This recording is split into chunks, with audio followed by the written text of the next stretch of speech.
How did Einstein's Nobel Prize discovery lead to quantum mechanics? You see, Einstein didn't win the Nobel Prize for relativity. Lots of people think he did, but he actually won it for proving that light is made of particles.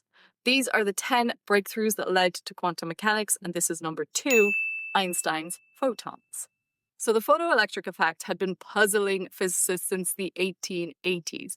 When light hits certain metals, it kicks out electrons. Now, classical physics had a clear prediction. Brighter light should mean more energetic electrons. But that's not what experiments showed. The energy of the ejected electrons depended only on the color of the light, or its frequency. It didn't care how bright the light was. So faint blue light could knock out some pretty high energy electrons, whereas really bright red light, no matter how intense it was, did nothing at all. Now, Einstein's explanation was pretty radical for the time. Light isn't just a wave, it's made of particles, which were later called photons.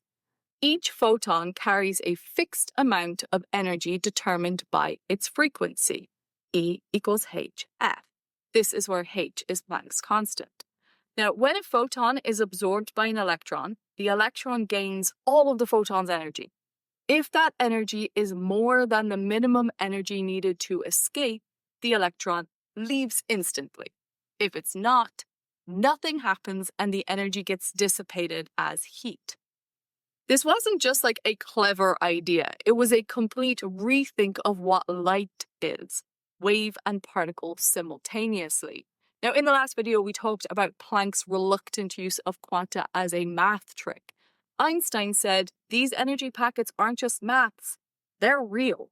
He proved that Planck's quanta weren't a workaround. They were a fundamental property of nature. So the photoelectric effect is why we have things like solar panels and photocopiers and image sensors today, all based on light behaving like particles. But if energy comes in discrete packets, what did this mean for the atoms themselves? Now, by 1913, there was a serious problem with how we thought atoms worked. That's for the next episode. Stay tuned for more and stay nerdy.